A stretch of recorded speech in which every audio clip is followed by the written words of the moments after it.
భారతదేశం అనగానే యజ్ఞయాగాలు, ధర్మము, సంస్కృతి, సాంప్రదాయం, ప్రకృతి, దేవాలయాలు, దేవస్థానాలు, ఇలాంటన్నిటికి నిలయమైనది భారతదేశం.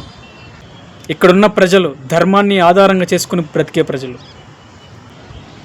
రామాయణం, మహాభారతం అటువంటి మహావీరుల చరిత్రలు, మహాత్ముల చరిత్రలు చదువుకొని విని వాళ్ళలా బ్రతికే కర్మభూమి, వేదభూమి, ధర్మభూమి.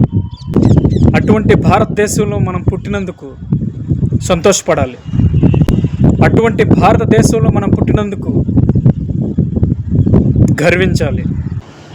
అనేకమైన కులాలు, అనేకమైన మతాలు, అనేకమైన ఆచారాలు ఉన్న మన భారతదేశంలో ఎప్పుడో అక్కడ ఒకరు ఇద్దరు గొడవ పడడం వల్ల, అవే మనకు కనిపించడం వల్ల అదే మన భారతదేశం అని అనుకుంటాం. మనం కాదు. మన భారతదేశం సంస్కృతి సాంప్రదాయాలకి పెట్టిన నిర్ణయం. ఇక్కడున్న ప్రజలు దైవత్వానికి దగ్గరగా బతుకుతూ ఉంటారు. ఇక్కడున్న ప్రజలు ఆత్మజ్ఞానంతో ఉంటారు. అది నా భారతదేశం.